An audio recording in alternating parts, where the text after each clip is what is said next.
Hola, muy buenas noches para todos. Bienvenidos a un nuevo especial de Televisión Nacional. En este programa nos preguntamos, un país que crece económicamente, ¿qué debe hacer con su crecimiento? Tenemos una gama de invitados focalizados en lo económico, pero también en lo académico. Vamos al informe y después a nuestras mesas. El Estudio Económico Anual de América Latina y el Caribe, CEPAL, asegura que Uruguay crecerá 3% impulsado por la inversión, la demanda externa y el consumo privado. En tanto, el Producto Bruto Interno del país se expandió 1,5% y completó 14 años de crecimiento económico ininterrumpido. Desde que se llevan registros estadísticos, en 1922, el país nunca había tenido una etapa tan larga de crecimiento económico. El índice de pobreza en Uruguay se redujo de 19,7% en 2005 a 4,4% en 2014. En relación al resto de los países latinoamericanos, CEPAL señala que crecerán en promedio 1,1% en 2017, tras 2 años consecutivos de contracción. En Uruguay, el crecimiento económico se sustentó en el suministro de la energía eléctrica basada en fuentes renovables, que permitió que el sector suministro de electricidad, gas y agua explicara casi 1/3 del crecimiento global. Otro sector económico que marcó el ritmo de crecimiento es el transporte, almacenamiento y comunicaciones. En este caso, el aumento es la consecuencia del dinamismo de las telecomunicaciones, con incrementos importantes en los servicios de datos. Sectores vitales para el contenido del crecimiento por su relevancia en las exportaciones y en la creación de empleo lo constituyen el sector agropecuario y la industria manufacturera. Le damos las buenas noches a Fernando e Isabela, bienvenido, un gusto recibirlo. Juan Cristina, un gusto encantado. a ambos. Muchas gracias por la invitación. Primero, una primera reflexión de ustedes acerca del crecimiento económico que tiene el Uruguay en estos 14, 15 años. ¿Isabela? Bueno, hay cosas muy interesantes ahí, ¿no? El crecimiento económico de estos 14 años completan el periodo de crecimiento económico más largo desde que se llevan registros. Es decir, una de las características de Uruguay es una tendencia a periodos cortos de crecimiento seguido por profundas crisis. 14 años de crecimiento económico continuo es una cosa bastante inédita en la historia del país y bueno, algunas de las consecuencias de eso se observan en lo que ha sido el mercado de trabajo, en lo que han sido los indicadores sociales. O sea que eso es una gran noticia en primer lugar, ¿no? Su lectura es así, es positivo, por supuesto. Yo creo que luego de varias crisis, por ejemplo, el desacople de algunos sectores que dependían tanto de la situación de los países vecinos, ¿no? Un poco como recién se explicaba, esas medidas han permitido que haya otro tipo de movimiento en la economía.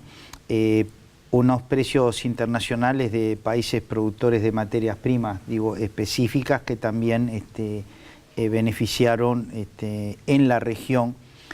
También en algunos sectores la incorporación de tecnología. Recordemos que en el campo lo que fue la innovación en el campo uruguayo a través de que productores argentinos no solo vinieron a plantar, sino que trajeron unas tecnologías que han sido revolucionarias, que uno lo ve caminando por el interior del país. Entonces yo creo que ha sido un periodo que los indicadores muestran un crecimiento.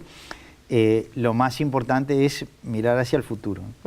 Y de pronto meterse un poco con, ¿se puede decir la calidad de ese crecimiento? ¿Qué dirían ustedes de esa calidad del crecimiento de la economía que tiene nuestro país? Bueno, en principio, si uno mira estos 14 años, el crecimiento ha sido generalizado. Si uno entra más en detalle, se observa que hay sectores que han liderado ese proceso. Transporte y comunicaciones es un sector clave que ha liderado y que está muy ligado un poco a la revolución tecnológica que estamos viviendo, pero bueno, no hay duda que el agro tuvo un papel importante en ese proceso y la manufactura de algunos productos de base agropecuaria, como fueron los lácteos buena parte del periodo, ya no los últimos años, pero sí la primera parte, la celulosa, toda la industria de la madera, que es un producto nuevo en la matriz productiva del país, dan cuenta que es un crecimiento que tiene algunas novedades. En términos de de calidad. A mí me parece que lo primero para ver es cómo ha afectado o no a la mayoría de la población esto. Porque en definitiva el crecimiento es una herramienta, no es un fin en sí mismo, ¿no? Es que el PBI de alto en principio no quiere decir nada si eso no beneficia a la mayoría de la población. Si uno observa lo que ha pasado en estos años es que ese crecimiento se ha acompañado de una caída abismal de la pobreza. 1.200.000 pobres había en este país en el año 2005, 300.000 hay ahora, ¿sí? Y una mejora en la distribución de los ingresos como no se ha observado en ningún otro país de la región en un periodo en el cual la región ha pasado por una mejora generalizada de la distribución de los ingresos. Es decir, se ha crecido, pero además se ha incluido un montón de gente y se generaron casi 200.000 empleos en estos años.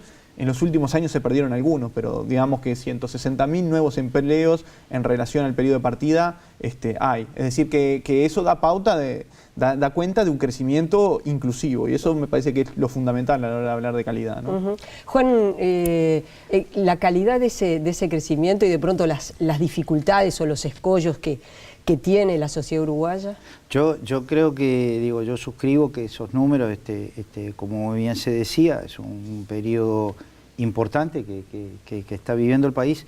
Sin embargo, el siglo XXI tiene un segundo nombre, que se llama la sociedad del conocimiento. Es decir, yo creo que ese ciclo, un poco lo que todos los uruguayos quisiéramos, no es posible sostener, porque usted hoy no se va a sostener siendo un productor de simplemente materias primas, que dependerá de los ciclos económicos. No se va a sostener siendo una plaza financiera, porque eso no corre más en el mundo, porque el mundo que vivimos nosotros de jóvenes era un mundo local y lineal, y el mundo que viven nuestros jóvenes es global y exponencial.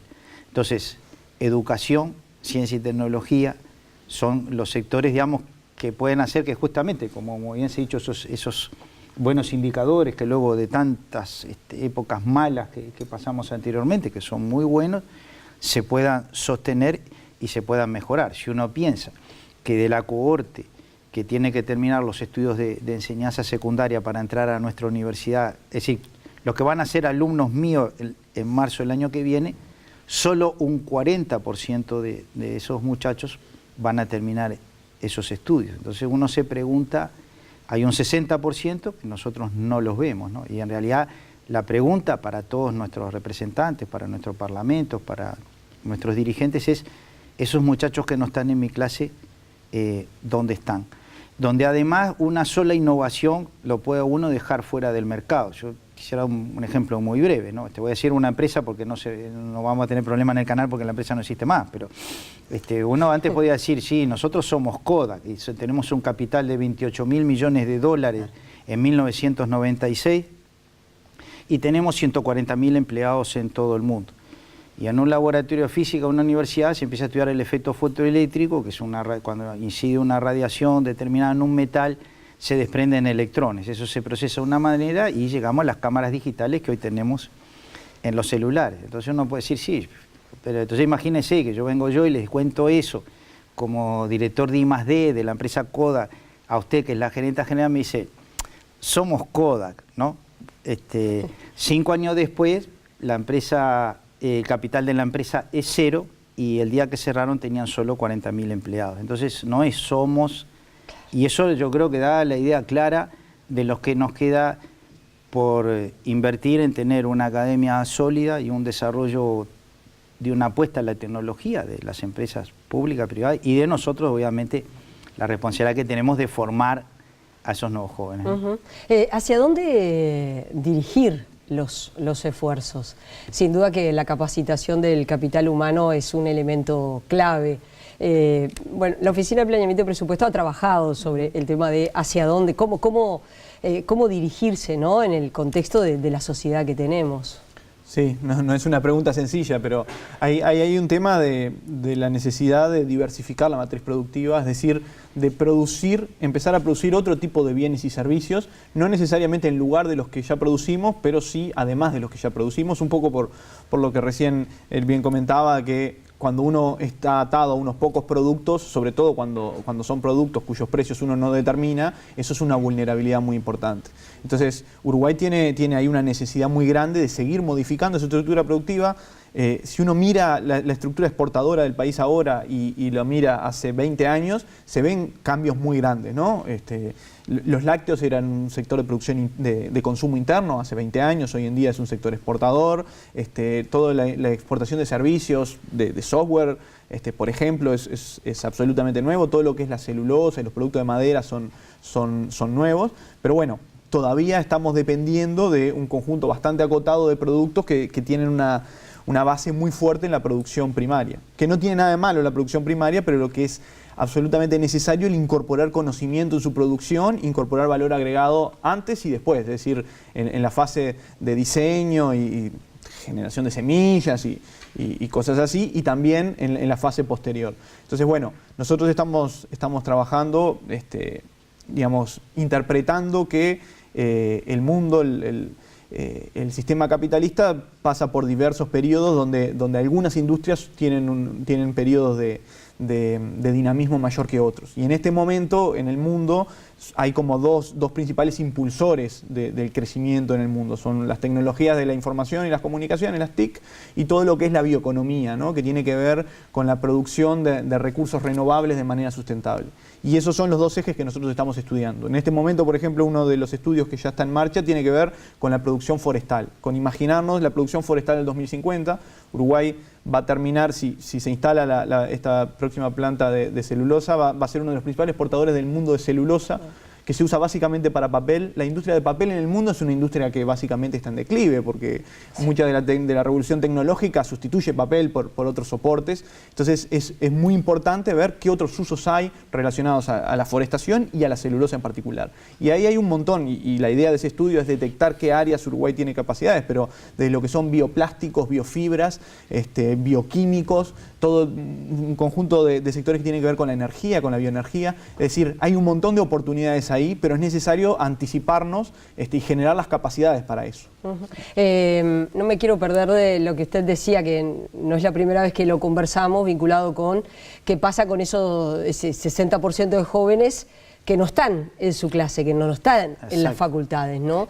¿Qué es lo que allí está fallando? Eso por un lado, y otra cosa que usted también ha dicho aquí y también en otros medios en cuanto a lo poco que son usados los científicos en nuestro país. Los usa un poco más el Estado, menos la iniciativa privada, pero en definitiva hay como, son muy bajas las estadísticas. Usted hablaba de 15%, 12%, sí, ¿no?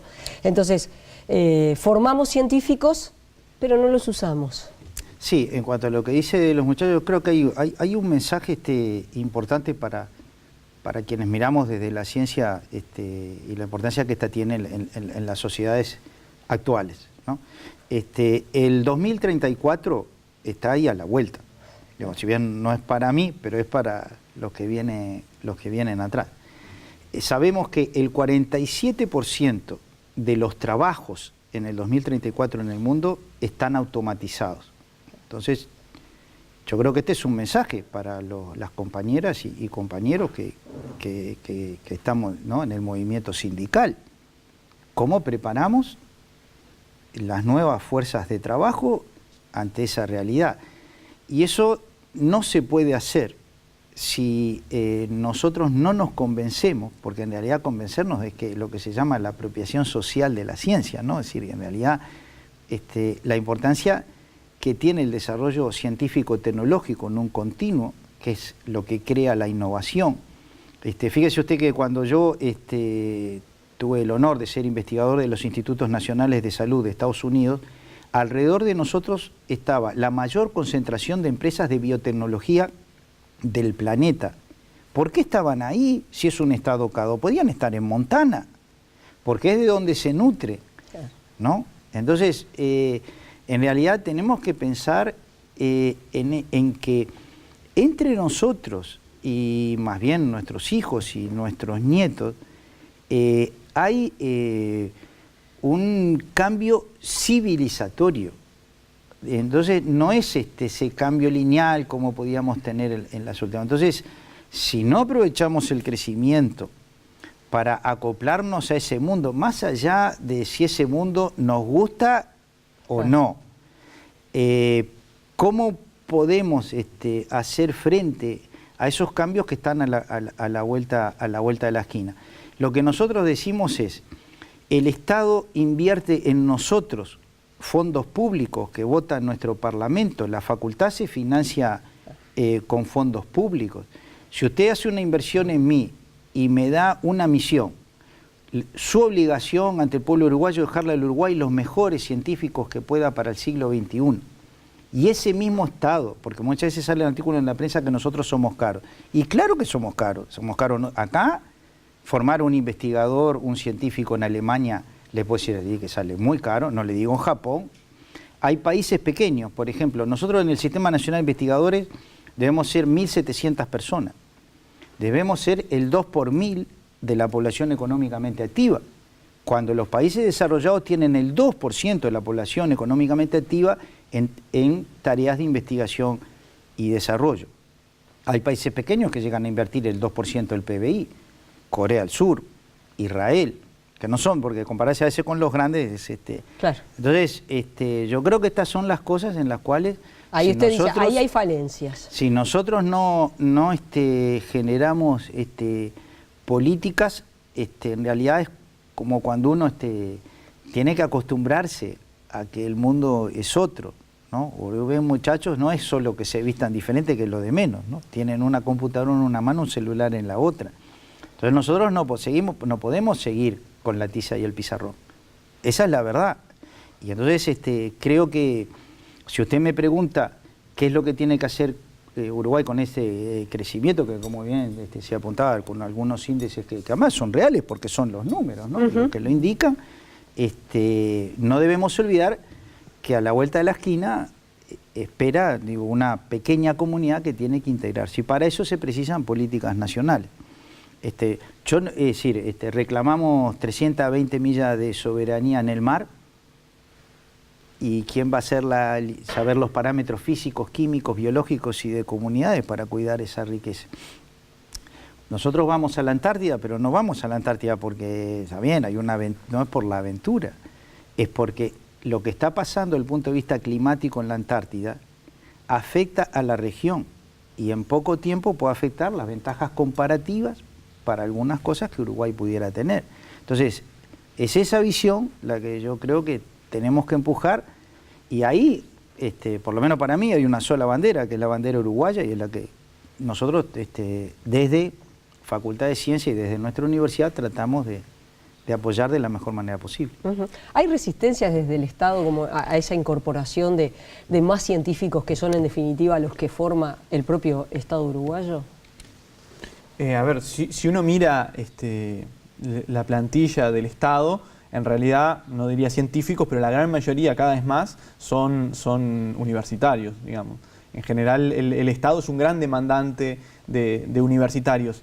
Esa también es una diferencia que tiene Uruguay con otros países. En muchos países el sector privado juega un papel muy relevante en la investigación, en la generación de conocimiento. En Uruguay es prácticamente todo generado en el Estado, ¿no? Entonces, eso requiere de políticas públicas, requiere de invertir más recursos. Es muy importante el crecimiento para obtener recursos, para poder invertir más en estas cosas que el decano comentaba, que son fundamentales. También es necesario que el sector privado acompañe ese proceso, ¿no? Las encuestas de innovación, por ejemplo, muestran que las empresas uruguayas son empresas que invierten muy poco en innovación, ¿no? Innovación es desarrollar un producto nuevo, desarrollar un proceso nuevo para producir un producto. Quizás cuando están en competencia. Probablemente la competencia ayude, pero digamos, somos una sociedad en general poco innovadora, que nos cuesta eso de hacer las cosas de una manera distinta, buscar una manera distinta. Esto no siempre implica investigación de punta, por supuesto, la investigación y la ciencia es fundamental para la innovación, pero a veces implica simplemente el pensar las cosas de otra manera, el arriesgarse a hacer las cosas de una manera distinta.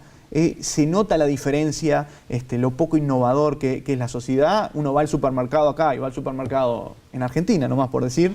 La variedad de productos, las distintas posibilidades de productos básicos, digo, pero de desarrollo de productos a medida de ciertas necesidades, de ciertos gustos, es muy claro. Uruguay es una sociedad que le cuesta incorporar la innovación y la innovación es como una característica de estos tiempos. requiere el apoyo de la ciencia y sobre todo de la educación en general, ¿no? El tener una educación flexible que permita a uno adaptarse a circunstancias cambiantes, que es un poco la realidad del mundo, ¿no? Cristina, un elemento que comentábamos un poco fuera de micrófonos y que no quería dejar afuera es cómo se ha feminizado la ciencia.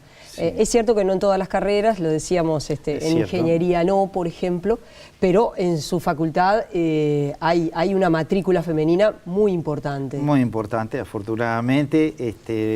Yo creo que eso es un fenómeno que incluso es un fenómeno igual que se vive a nivel mundial. No en todas las áreas, como hablábamos, algunas áreas todavía... y yo creo que, bueno, que eso también obliga a tener, digo, una mirada distinta, complementaria, muy buena. Yo me estaba tratando de acordar ahora, en estos últimos 25 años, digamos, por mi propio laboratorio, han pasado muchísimas más mujeres que hombres. He sido muy afortunado, he tenido excelentes estudiantes que hoy son profesores, tanto aquí en Uruguay como en las mejores universidades de Estados Unidos y de Europa. Y yo creo que esa mirada es también muy, muy importante. Creo que el tema está en cómo generamos políticas que permitan un desarrollo del currículum de hombres y mujeres, que en realidad nosotros hemos estudiado este tema, no es tanto cuando uno está a nivel de grado, sino a nivel de posgrado, ¿no? Empieza a jugar mucho temas que son culturales, como la maternidad, el cuidado de los hijos, etcétera, características culturales que luego posteriormente influyen en el currículum de nuestras compañeras. Como en realidad hoy está cómo podemos generar pautas específicas para que nuestras colegas científicas, que yo creo que en realidad hacia el futuro indudablemente hay una feminización y una mirada. Nos faltan en algunas áreas, las áreas de informática recién están incorporando, las áreas de física, pero el resto hay una matrícula femenina muy, muy importante. Gracias a ambos por haber venido esta noche. Ha sido un gusto recibirlos. Hacemos una pausa. Volvemos enseguida.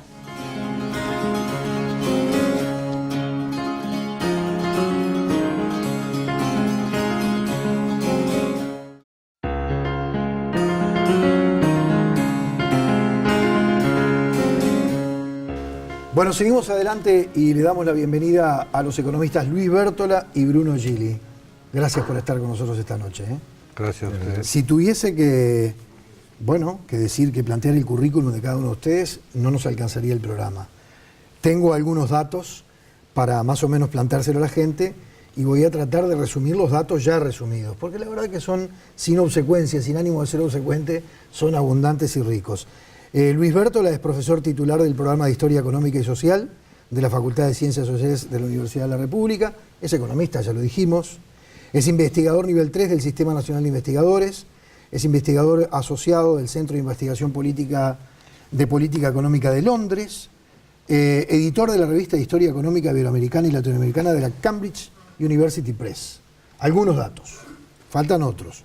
Bruno Gili es diplomado en estudios avanzados por la Universidad de Valencia, España, y es contador público, graduado en la Universidad de la República. Se especializa en estrategia, finanzas, riesgos y sistemas de control de gestión. Ha sido consultor del Programa de Naciones Unidas para el Desarrollo, del BID, Banco Mundial, e incluso para algunos organismos del Estado, como la Corporación Nacional para el Desarrollo y el Ministerio de Economía y Finanzas. Y es docente también de la Universidad Ort. Ya les agradecí. Y antes de empezar, les había planteado que íbamos a aprovechar estos minutos para combinar dos conceptos que parecería ser que en la realidad del Uruguay de hoy no están combinados. Y es crecimiento económico, recién se destacaban los 14 años consecutivos de crecimiento económico, más allá de los altibajos, y la necesidad de diversificar la matriz productiva para generar fuentes de trabajo. Quiero empezar por usted, Bértola. Lo primero que quería decir es un poco la pregunta inicial que me hacían cuando me invitaron era qué hacer con el crecimiento económico, ¿no? Y yo diría, lo primero que hay que hacer es mantenerlo, porque a veces está un poco de moda esta idea de que ya no hay que crecer tanto, sino que lo que hay que hacer es distribuirlo mejor o cuidar mucho el tema del medio ambiente, y la idea de que crecimiento y preservación del medio ambiente fueran cosas contradictorias. Yo estoy convencido de que no, y creo que la mayor parte de los problemas que enfrenta nuestra sociedad no pueden ser afrontados sin mantener el crecimiento económico. Luego podemos calificarlo al crecimiento económico, de qué forma lo podemos mantener, de qué forma es compatible con el bienestar, de qué forma es compatible con la diversificación y de qué forma es compatible con el medio ambiente. Pero yo quiero decir enfáticamente que solo manteniendo ritmos estables de crecimiento es que las sociedades modernas han logrado enfrentar los problemas que han logrado enfrentar. Entonces, ese es un previo, si se quiere, ¿no? Luego, yo soy un convencido de que el mantenimiento del crecimiento económico supone la diversificación de la matriz productiva. Uno puede tener episodios relativamente breves de crecimiento económico, como hemos tenido tantas veces en nuestra historia, y muchas veces esos episodios de crecimiento terminan en crisis profundas, justamente porque son poco sustentables, porque, como ya decía Fernando Isabel hace un rato, nos basábamos en muy pocos productos, en relativamente pocos mercados, y además cuando uno produce bienes primarios, obviamente no tiene nada de malo producir bienes primarios, pero uno sabe que a lo largo de las mediciones que tenemos de 300 años, la volatilidad de los precios y de la demanda de los precios de los bienes primarios es mucho mayor que de cualquier otro bien. Eso lo sabemos, lo sabe todo el mundo, no es ninguna novedad. Entonces, el problema es cuando nos creemos que en un episodio relativamente breve de bonanza, nosotros lo proyectamos y creemos que el mundo va a seguir así. Y reiteradamente nos hemos enfrentado a esas caídas dramáticas. Entonces, Gili, primera impresión sobre esto. Primero que nada, reafirmar absolutamente el primer concepto de Bértola, digamos, es de pensar en que hay que seguir creciendo y que ese es un foco bien relevante, que eso es condición, no es suficiente, pero es condición necesaria para todo lo que uno pueda distribuir ingresos, mejorar la matriz productiva, hacer que haya más opciones para que haya más inversión privada y pública, que vea que un país que crece, que se desarrolla, digamos, estoy dispuesto a invertir y asumir riesgos para diversificar. Así que eso, con eso comparto 100%, creo que es un consenso bien relevante y que no es, y creo que está bien plantearlo, porque a veces se debate mal. Sobre el segundo tema, sobre el tema de la matriz, digamos, yo me niego a decir que yo o alguno que esté podría decirnos cuál es la matriz ideal, o sea, porque si no lo haría. O sea, si yo supiera, a veces cuando doy clase de finanzas digo, si esto no es una clase de cómo ganar plata. Si yo supiera cómo se gana la plata, seguramente haría dos cosas que no son seguras, no estaría dando clase ahora y la estaría haciendo la plata. Por lo cual, digamos, uno no puede enseñar. Lo que uno trata es de interpretar los factores determinantes. Yo, no está ahí dicho en el currículum, me parece que a los efectos de esta charla, tal vez lo más relevante, yo coordino por la Universidad OR, junto con el economista Odara, la encuesta del Foro Económico Mundial sobre competitividad y productividad. ¿Por qué es relevante eso? Porque en el fondo tenemos que tratar de tener un método para interpretar esto, ¿no? Entonces, lo interesante de la encuesta y de la metodología, que en el fondo es sobre competitividad en el sentido de productividad, es que lo que hay en acuerdo es que si no mejoro la productividad de mi economía, difícilmente crezca y sostenga todo lo demás que quiero. Eso es un elemento bien relevante. Entonces, ¿qué tengo que hacer bien? Es lo que veíamos. ¿Qué ha hecho bien Uruguay para haber crecido? Digo, para charlar hoy tal vez un tema. ¿Qué hemos hecho bien y qué no hemos hecho bien para seguir manteniendo el crecimiento que estamos creciendo, pero a menor ritmo del que necesitaríamos? Yo creo que eso es una conversación relevante y eso podrá ayudar a la cabeza a que ocurran otros eventos, ¿no? Pero hay cosas que se han hecho bien y otras que no, que lo explican. Tres cosas nada más y ya lo dejo a Bértola, pero uno tiene que hacer cosas institucionales bien, manejar bien su macroeconomía, manejar bien sus instituciones democráticas, sus sistemas de educación, sus sistemas de salud básicos, tienen que funcionar bien en un país y para que una economía se desarrolle. Luego viene un componente en la encuesta del foro, dice ahí, hay 7 componentes que son que los mercados funcionen bien, que el mercado de bienes funcione bien, que el mercado de información funcione bien, que el mercado financiero funcione bien, que el mercado laboral funcione bien, que un país incorpore tecnologías, no que les invente, que incorpore tecnologías razonablemente bien. Esas cosas tienen que ocurrir bien. Yo ahí veo en Uruguay problemas que hay que resolver desde la política pública y la privada para seguir potenciando. Y lo tercero es vivir en la sociedad del siglo XXI del conocimiento, una sociedad más sofisticada y más innovadora, para lo cual también hay que discutir cómo hacerlo. Entonces, de alguna manera hay lesiones en que ha hecho bien o mal Uruguay en este periodo de tiempo. Porque una cosa para entender, en este crecimiento, cuando uno analiza, Uruguay creció mucho, efectivamente, porque primero que nada respetó los mensajes de los precios internacionales y de la economía para tomar, no tuvo intervenciones en los mecanismos de precios para que los mercados se desarrollaran. Creó políticas muy específicas que vienen de la década del 90 para que algunos sectores se desarrollaran y se mantuvieron en el tiempo, eso creo que es bien relevante. Pero cuando uno mira los tres factores que explican el crecimiento, que es cuánta inversión hubo un crecimiento importante y relevante de la inversión. Uruguay es un país con muy baja inversión, seguramente voy a recordar la historia, lo tiene más que estudiado, pero Uruguay mejoró mucho la inversión privada y pública, pero la privada y la internacional en particular, eso es relevante. Aumentó la masa de gente trabajando, es decir, hay más 300.000 personas se incorporaron al mercado laboral.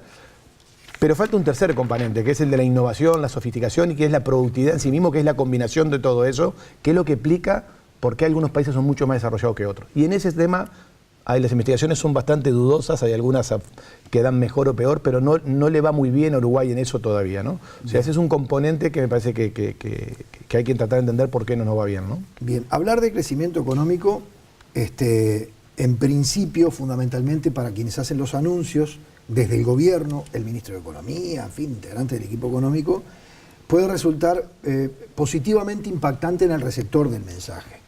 Si en un escenario que ha sido complicado en los últimos años, el gobierno del Uruguay, e incluso con datos avalados hasta por el Banco Mundial, espera que este año Uruguay crezca, el Banco Mundial dice que 2,6% va a crecer Uruguay, escuchado así, puede sonar muy interesante y hasta como un gran logro de lograr sacar adelante una economía que fundamentalmente por factores exógenos estaba complicado. Pero el tema es cuando uno empieza a analizar ese crecimiento, es decir, ¿qué es lo que produce que ese crecimiento sea tal? Independientemente del guarismo, ¿qué es lo que produce? ¿Y por qué hago la pregunta? Porque si el crecimiento está dado, o tiene una gran influencia, por ejemplo, de los exportadores de alimentos, de los exportadores de soja, de los exportadores de arroz, entonces ahí como que estamos en problema, porque uno siente la sensación de que son actividades productivas que no generan fuentes de trabajo, que son aquella que es la forma genuina de distribuir el ingreso y distribuir la riqueza.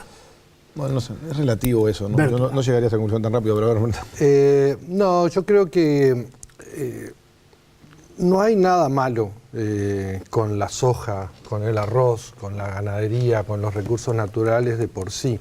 El asunto es que eso tiene que ir... una falsa oposición. Por eso, ¿no? Lo que importa es que funcione todo el paquete, que esos sectores productivos, como decía Fernando, avancen en las cadenas hacia adelante y hacia atrás y que aparezcan muchos otros. Porque es cierto, esos sectores no generan mucha ocupación, pero atención que los sectores más innovadores tampoco generan mucha mano de obra, hay mucha destrucción. Ahora estamos hablando de la robotización.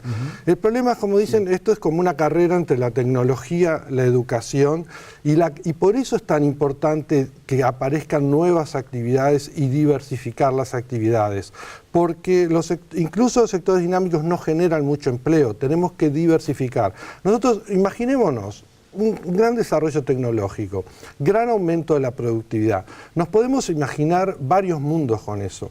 Nos podemos imaginar un mundo donde tengamos un sector muy chico de alta productividad, que esos frutos de la productividad estén mal repartidos, tendremos robots por todos lados y lustrarobots en todas las esquinas, porque la gente no sabe, no tiene ocupación y de alguna forma va a tratar de vivir y vamos a tener una economía informal importantísima. ¿Cuál es la otra alternativa?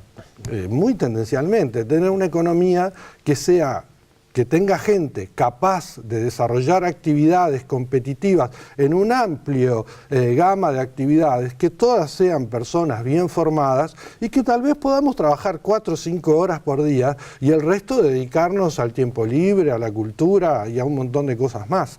O a trabajar más, si es que es lo que nos da más placer en la vida, que a muchos nos pasa lamentablemente eso.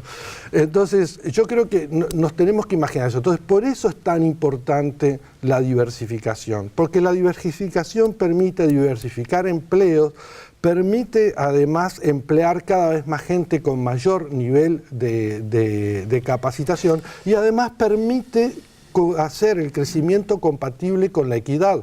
Porque si no... ¿Ve esfuerzos desde el gobierno para lograr o para tender hacia la diversificación productiva? A mí, yo creo que Yo veo muchas cosas positivas. Tal vez yo he hecho más énfasis en la mitad del vaso vacío. Es decir, yo soy de los que siempre quiere un poco más en esa dirección, ¿no? Estoy un poco insatisfecho, creo que se pueden hacer más esfuerzos. Creo que ha habido muchos logros, Bruno mencionó muchos. Creo que se han hecho inversiones importantes, nuestro Sistema Nacional de Investigadores, la ANI, ahora se crea la ANDE, se crea el Sistema Nacional de, digamos, de Transformación Productiva y Competitividad. A mí me abruma tanta institucionalización, ¿no? ¿Verdad? Sí, A mí también. pues sí, a mí no me preocupa. A mí lo que en todo caso me abruma es que yo creo que las tenemos que llenar mucho más de contenido, mucho más de políticas decididas, de esfuerzos un poco más importantes. Pero yo me acuerdo cuando en el 2005 hicimos un diagnóstico del sistema de ciencia y tecnología, usamos una palabra que nos parecía provocativa. Imagínense, estábamos en la crisis 2002, pobreza, y nosotros hablábamos de indigencia innovadora.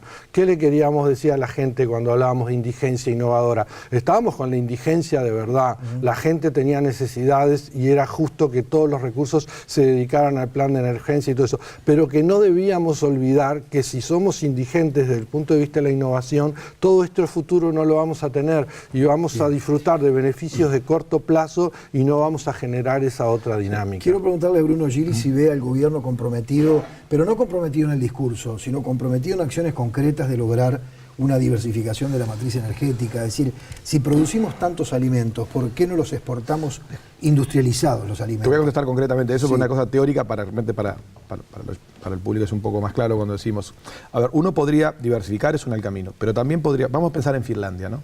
Nosotros ahora estamos en la etapa que producimos, se van a instalar más inversiones, que es muy importante, y vamos a producir celulosa. Ahora Finlandia nos vende el equipamiento, el montaje de la planta, los producciones, es decir, da el salto cualitativo. Es como si Uruguay mañana, la industria frigorífica, mañana exportáramos no carne, además de exportar carne, que vamos a ir, Tecnología. frigoríficos. ¿De acuerdo? Estamos lejos de eso, en todos los sectores. Pero en algunas cosas lo hicimos. Bueno, sí. Tú mencionaste, creo que fue una gafe, la matriz energética. Sí, pero de eso estamos Pero y la correcto. matriz energética se hicieron grandes cosas, se transformó radicalmente la matriz energética y aun cuando uno podría esperar que hubiesen habido encadenamientos interesantes, tenemos empresas que exportan servicios que se desarrollaron y aprendieron en el proceso de esta transformación de Es la verdad, matriz es verdad. energética. Gili, Pero yendo a la pregunta de lo que me hacías vos, correcto. No, en esto estoy de acuerdo y ahí ocurre. En tecnología lo mismo. Hay empresas uruguayas que exportan software de punta para core bancario, tecnología que hace funcionar un banco. Empresas uruguayas lo exportan y funcionan bancos en América Latina sobre esos temas. Pero digamos, y por eso Uruguay en el fondo es un poco mejor que algunos países de América Latina. Pero yendo a la pregunta del compromiso, yo creo que hay etapas. O sea, para mí hablar del gobierno es un poco más complicado.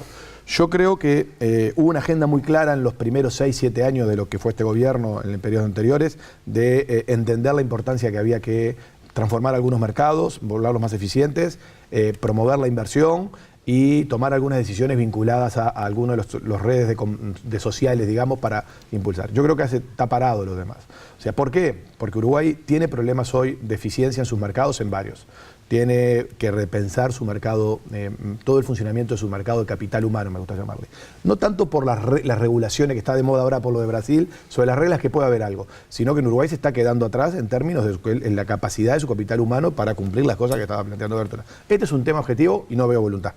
No veo voluntad. No veo. Respuestas no. No hay voluntad. Bien de bienes no transables. Una economía tiene que funcionar bien, tiene que asignar bien sus recursos, porque claro, si queremos innovar y queremos hacer cosas nuevas, tengo que generar recursos. Si los malgasto en áreas que inútilmente, tengo un problema.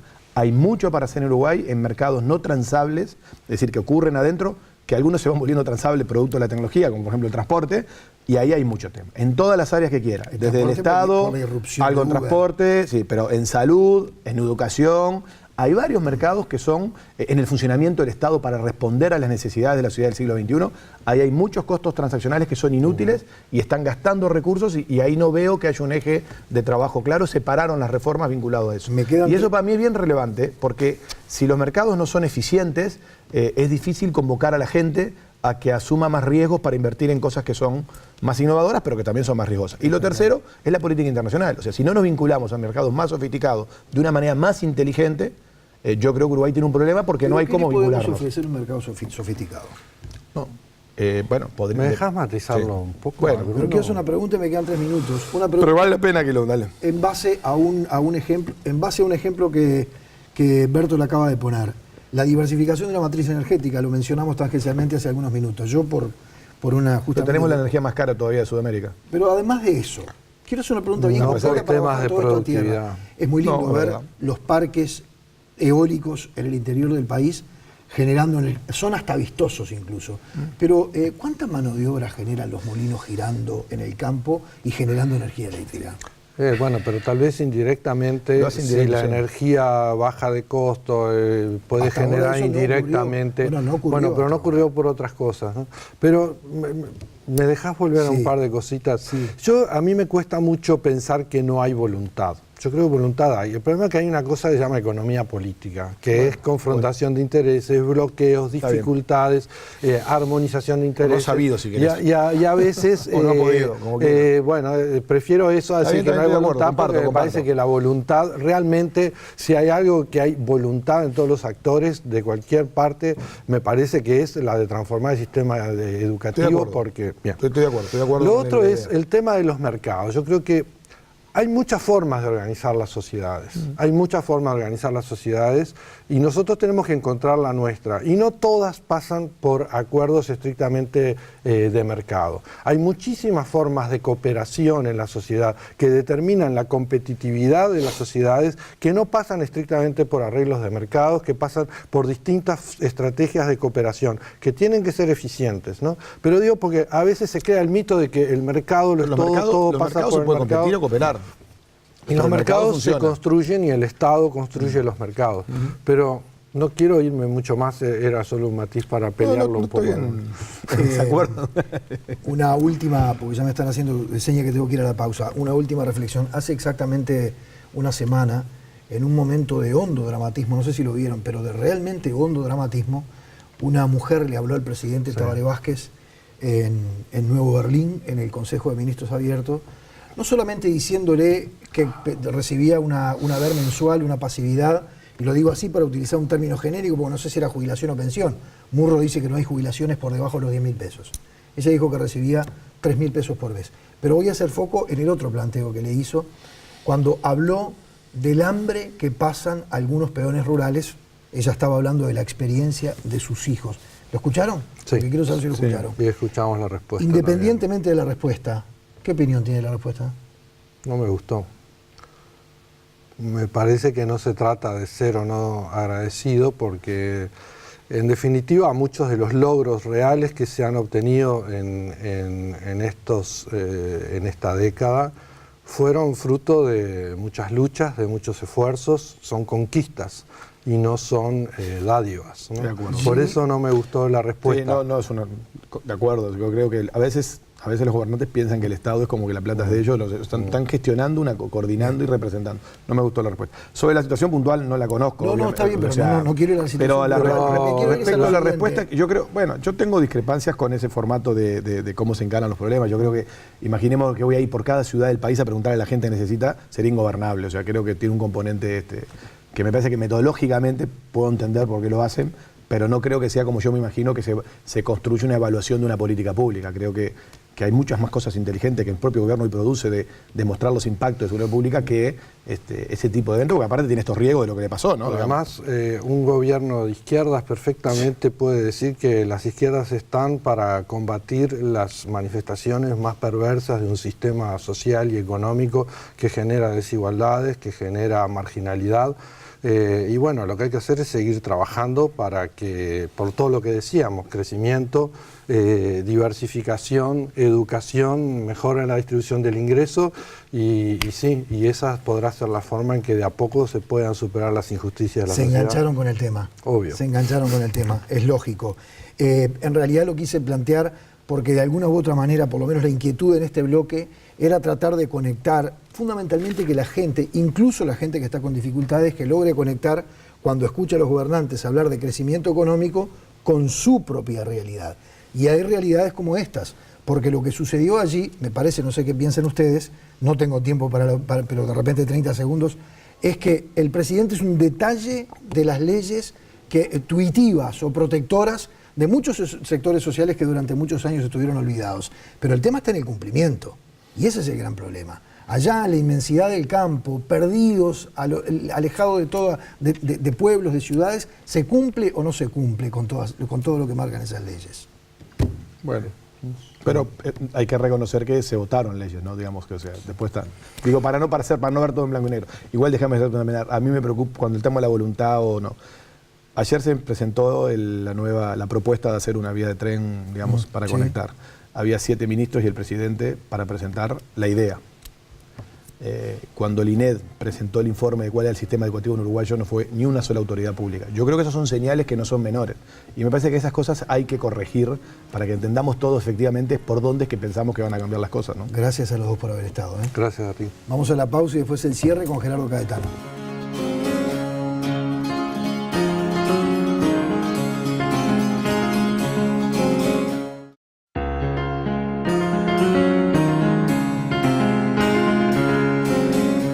Le damos las buenas noches a Gerardo Caetano. Gerardo, ¿cómo estás? Buenas noches, ¿qué tal?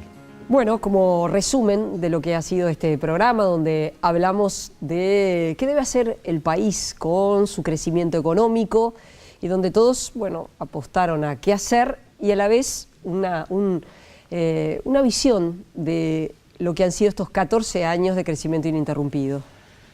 Bueno, hay varias cosas importantes que se han dicho. En primer lugar, lo primero que hay que hacer con el crecimiento, efectivamente, como decía Bertola, es mantenerlo.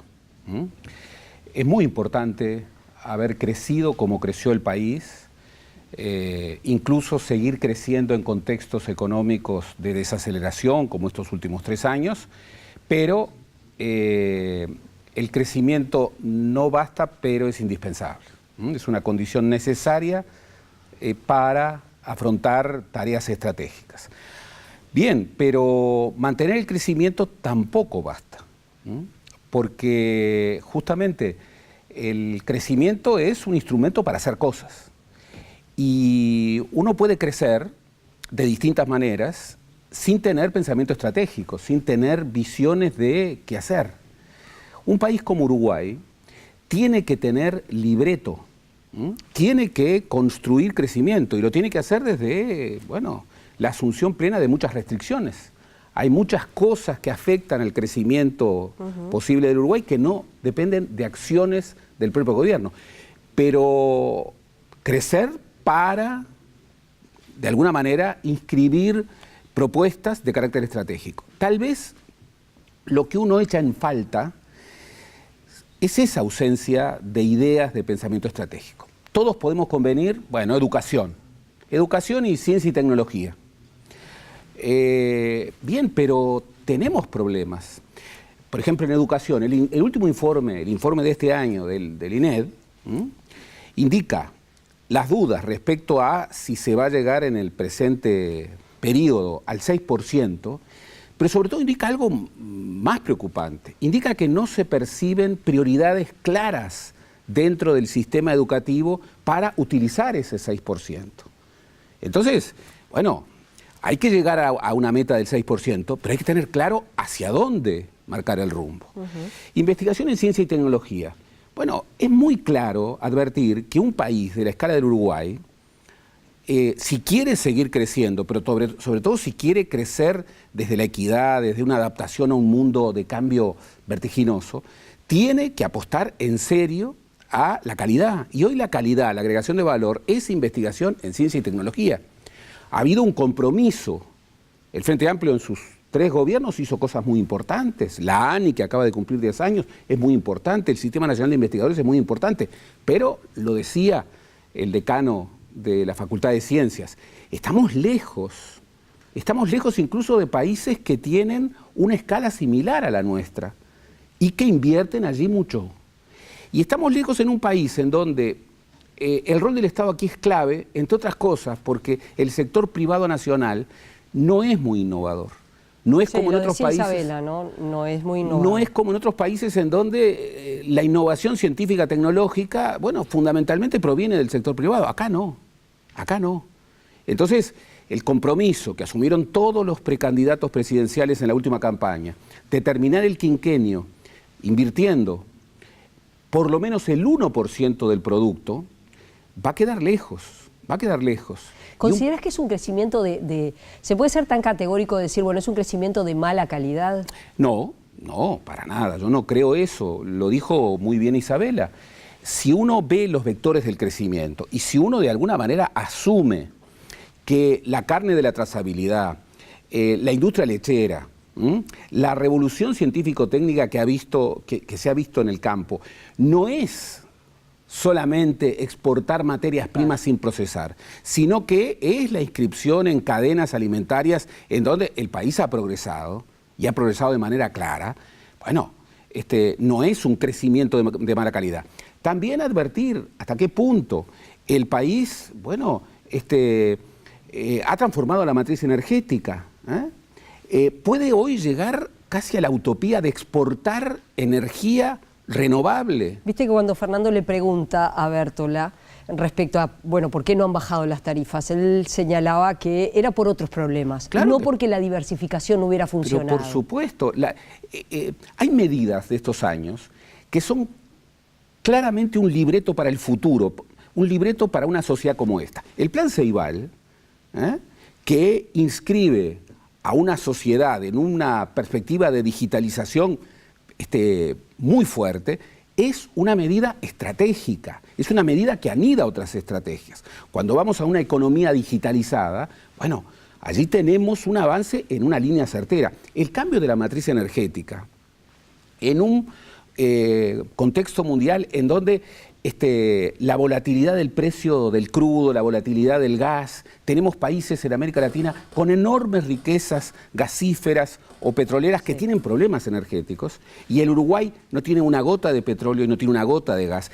Esa idea de poder apostar a una matriz energética que tiene un quantum de energía renovable y que le permite al Uruguay incluso sobrellevar situaciones de volatilidad. Bueno, esas son medidas estratégicas.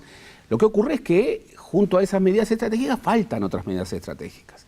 Si estamos hablando de una transformación científico-técnica que, entre otras cosas, va a afectar profundamente el empleo, bueno, ¿estamos realmente con un sistema educativo que está dando frutos como para hacer que la sociedad uruguaya que viene, es decir, la sociedad uruguaya del 2030, pueda responder a nuevos empleos que todavía ni siquiera conocemos y a la pérdida por robotización y por otros cambios tecnológicos de por lo menos el 50% de los trabajos que existen hoy? ¿Estamos creando ese uruguayo joven que tiene una capacidad de adaptación a un mundo en cambio vertiginoso? Y ahí uno tiene, obviamente, que exigir. País pequeño es país de calidad, país pequeño es país coordinado. Ahora, es una realidad del continente también, ¿no? Porque de los países que se habló, ninguno es en nuestro continente. Sí, pero... Porque se habló de Corea, se habla de Finlandia, de Finlandia, de Nueva Zelanda, pero no se habla del Es que en continente. América Latina se habla de Uruguay. Como ejemplo. El país de Madrid, hace 15 días, en primera plana dijo el discreto milagro de la izquierda uruguaya. 15 años de crecimiento económico. Y vos decís, hay que exigir más. Hay que exigir más. ¿Por qué? Porque nosotros seguimos siendo la joya de la corona en América Latina, pero, por ejemplo, si comparamos los datos educativos, vivimos de rentas, vivimos de la joya de la abuela. Y no es que no se haga nada, es que lo que hay que hacer, incluso en función de las raíces nuestras, un país que siempre se quiso hijo de la educación, y sobre todo la demanda del futuro, que es la clave. La pregunta, ¿para qué crecer? Para inscribirnos en un futuro lleno de oportunidades y también lleno de desafíos. Entonces, entre otras cosas, hay que afirmar esos instrumentos estratégicos y, te repito, la educación, la inversión y el desarrollo de una comunidad científica, tecnológica de primer nivel, la infraestructura para sostener un país que vivió y vive una revolución productiva muy importante, el diversificar efectivamente una matriz productiva que ya se ha diversificado en estos últimos años, pero tiene que hacerlo hacia otras cadenas de valor. El inscribirnos en esta nueva economía y sobre todo, y esa es la matriz uruguaya, hacerlo desde una sociedad de la igualdad, desde una sociedad equitativa. Te detengo ahí porque en el final yo también lo conversaba con Isabela y con Cristina, y es que está el peso de la desigualdad sobre las mujeres. A las mujeres el patrón de exigencia es muy elevado. Las mujeres se han capacitado, bueno, bien lo describía el decano de la Facultad de Ciencias, lo que es la presencia de las mujeres en la ciencia, pero sobre las mujeres recae gran parte de la estructura y que está vinculado con los cuidados de los hijos. Otra medida estratégica, el Sistema Nacional de Cuidados. Por eso son claves. Pero tú lo dices bien, hoy cuando hablamos de igualdad, cuando hablamos de una sociedad de la igualdad, y recuerdo muy claramente el informe de la CEPAL de hace algunos años, igualdad para crecer, Claro. no crecer para tener una sociedad, para distribuir. No, eso sí, pero igualdad para crecer. La igualdad no es el fruto meramente del crecimiento. Yo creo que ese es el objetivo, ¿no?, del Sistema Nacional de Cuidados. Es la condición del crecimiento. Las sociedades más igualitarias son las que tienen mayor capacidad de crecer. Y hoy cuando hablamos de sociedad de la igualdad, estamos hablando de la equidad socioeconómica, pero también estamos hablando de la igualdad de género. Claro. Estamos hablando de la igualdad étnica, estamos hablando de la integración territorial. Y en todos estos temas, bueno, el Uruguay, repito, tiene que incorporar una agenda de propuestas estratégicas que vayan más allá de un periodo de gobierno. Esto es lo que de alguna manera hoy posibilita el crecimiento, pero, repitámoslo, el principal objetivo es mantener el crecimiento y tener un buen libreto para orientarlo hacia el futuro. Gracias, Gerardo, por haber venido esta noche. Nos reencontramos el próximo lunes a las 21 horas. Gracias a todos por habernos acompañado.